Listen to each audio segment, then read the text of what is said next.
स्वागत करता हूँ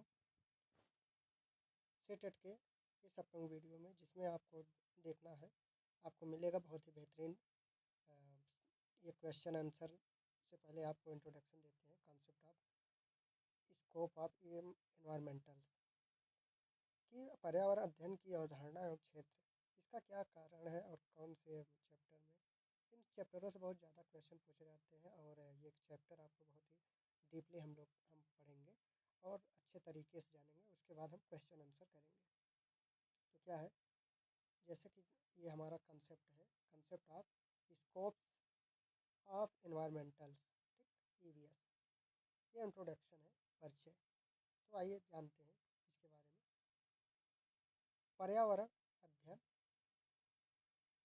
एनवायरमेंट का अध्यापन राष्ट्रीय पाठचर्या समिति ने 1975 के नीतिगत दस्तावेज 10 वर्षीय स्कूल के लिए पाठ्यक्रम एक रूपरेखा अर्थात the curriculum for the 10 years schools of framework में सिफारिश की थी कि एकल विषय पर्यावरण अध्ययन ईवीएस प्रथम स्तर पर, प्राथमिक स्तर पर पढ़ाया जाना चाहिए। अब इसको जानते हैं। पहले 2 वर्ष में कक्षा 1-2 में पर्यावरण अध्ययन प्राकृतिक और सामाजिक वातावरण दोनों को देखेगा, जबकि कक्षा 3-4 में सामाजिक अध्ययन और सामान्य विज्ञान के लिए अलग से होंगे ईवीएस पार्ट 1 और ईवीएस पार्ट 2। राष्ट्रीय शिक्षा नीति नेशनल पॉलिसी ऑफ एजुकेशन 1986 और राष्ट्रीय पाठचर्या की रूपरेखा एनसीएफ 1988 में भी प्राथमिक स्तर पर पर्यावरण अध्ययन के शिक्षण के लिए यही दृष्टिकोण प्रस्तुत किए गए। समझ गए आप? 1986 और 1988 दोनों में पर्यावरण के लिए जरूरी प्रावधान है। एनसीएफ 2000 में सिफारिश की थी कि पर्यावरण अध्ययन को एक एकीकृत पाठ्यक्रम के रूप में पढ़ाया जाए। प्राथमिक स्तर कक्षा 3 से 4 पर विज्ञान और सामाजिक अध्ययन के लिए अलग अलग विषय न पढ़ाए जाए। वर्तमान एनसीएफ 2005 में पर्यावरण अध्ययन के लिए एकीकृत दृष्टिकोण को निरंतरता आगे मजबूत बनाने का आह्वान किया है। पर्यावरण का अर्थ है बाह्य आवरण जो हमें चारों ओर से घेरे हुए हैं। अतः पर्यावरण से अभिप्राय उन सभी भौतिक दशाएं तथा तथ्यों से लिया जाता है जो हमें चारों ओर से घेरे हुए हैं। पर्यावरण शिक्षा निरंतर चलने वाली प्रक्रिया है, अतः प्राथमिक स्तर से ही इसका शिक्षण आवश्यक है। अब पर्यावरण के कॉन्सेप्ट जानते हैं। तो क्या है पर्यावरण अध्ययन की संकल्पना। NCF 2005 concept of environment studies. Okay, बच्चों को प्राकृतिक, सामाजिक और सांस्कृतिक वातावरण के बीच संबंधों का पता लगाने और उन्हें समझने के लिए प्रशिक्षित करना। अवलोकन और चित्रों के आधार पर समझ विकसित करने के लिए अनुभव के माध्यम से उनमें भौतिक, जैविक, सामाजिक और सांस्कृतिक पहलू की समझ प्राप्त की ओर अग्रसर करना। बच्चों को सामाजिक घटनाओं के प्रति जिज्ञासु बनाने हेतु संख्यात्मक क्षमता पैदा करने के लिए परिवार से शुरुआत कर पूरे संसार की समझ विकसित करते हुए आगे बढ़ाना। पर्यावरण के मुद्दों के बारे में जागरूकता की विकसित करना, जैसे बुनियादी संख्यात्मक और मनोप्रेरणा कौशल, साइकोमोटर स्किल प्राप्त करने के लिए बच्चे को खोजपूर्ण और हाथों की गतिविधियों में संकलन या संलग्न कराना, अर्थात अवलोकन, वर्गीकरण आदि द्वारा विभिन्न प्रकार के पर्यावरणीय मुद्दे जैसे लिंग भेद, उत्पीड़न के मुद्दे, प्रदूषण, अनैतिक व्यवहार आदि को मूर्त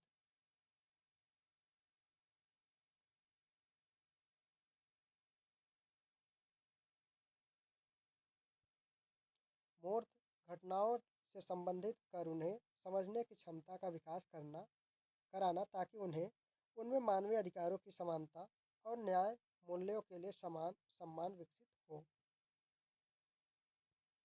उन्हें इस योग्य बनाने की समानता, न्याय, मानव की गरिमा और अपने अधिकारों संबंधी मुद्दों को हल करने में सक्षम हो सके।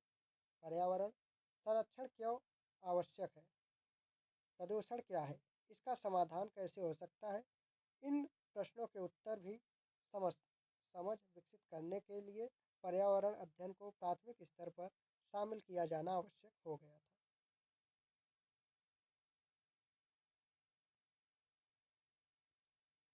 पर्यावरण को किसी प्रकार की हानि न हो, इसलिए इससे संबंधित अच्छी आदतों का विकास करने हेतु पर्यावरण अध्ययन आवश्यक है। पर्यावरण अध्ययन विषय को बाल केंद्रित एवं एकीकृत करने के लिए इसमें लगभग 6 सामान्य विषयों का समावेश किया गया है, जो इस प्रकार है। जैसे परिवार और मित्र, फैमिली एंड फ्रेंड्स, फूड यानी भोजन, आश्रय शेल्टर, पानी वाटर, यात्रा ट्रैवल। एक है चीज़ें जो हम बनाते हैं और करते हैं, things we make and do. Okay, अब हम समझते हैं पर्यावरण अध्ययन का क्षेत्र। राष्ट्रीय पाठचर्या की रूपरेखा। राष्ट्रीय राष्ट्रीय पाठचर्या की रूपरेखा 2005, NCF 2005, 2005 बच्चों के स्कूली जीवन को बाहर के जीवन से जोड़ने का समर्थन करती है।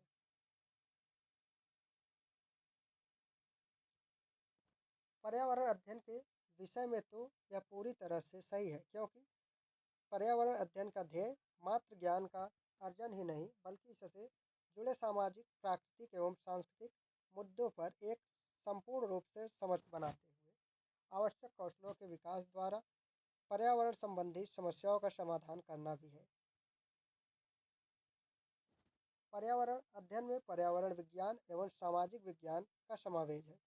इन विषयों के सार को संकलित करके प्राकृतिक वातावरण तथा उसके भौतिक, रासायनिक एवं जैविक तत्वों की पारस्परिक क्रियाओं को व्यवस्थित रूप से समझने तथा संचालित करने में सहायता करता है। पर्यावरण शब्द फ्रांसीसी फ्रेंच शब्द इवीरोनर से लिया गया है। किससे? इवीरोनर से लिया गया, जिसका अर्थ होता है पूरा परिवेश। पर्यावरण अध्ययन का क्षेत्र, स्कोप ऑफ ईवीएस। पर्यावरण अध्ययन में हम प्राकृतिक आपदाओं जैसे बाढ़, भूकंप, भूस्खलन, चक्रवात आदि के कारण एवं परिणाम को समझने एवं प्रदूषण के प्रभाव को कम करने के उपाय का अध्ययन करते हैं।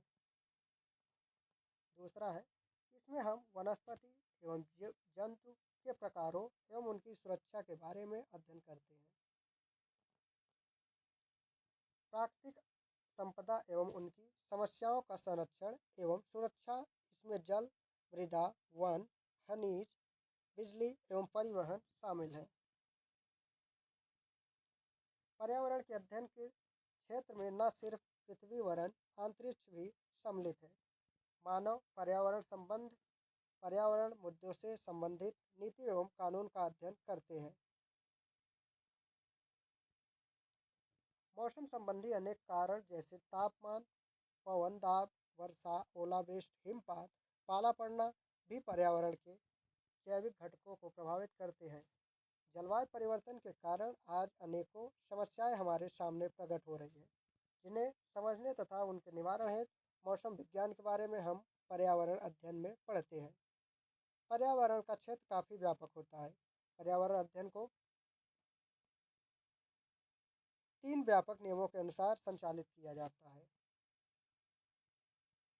पर्यावरण के बारे में सीखना, पर्यावरण के लिए सीखना, पर्यावरण के माध्यम से सीखना, ये 3 हमारे हैं। ठीक, जो पर्यावरण अध्ययन का विस्तार पर्यावरण को सीखने के माध्यम की तरह प्रयोग करने से लेकर इसकी सुरक्षा एवं संरक्षण के लिए क्या किया जा सकता है, इसकी विषय वस्तु की व्यवस्था बच्चे के आसपास के परिचित अनुभवों से शुरू होकर बाहरी अपरिचित दुनिया की तरफ चलती है। पर्यावरण अध्ययन का सिर्फ क्षेत्र बच्चों को अपने पर्यावरण की खोज करके समझना ना ही नहीं बल्कि और भी सकारात्मक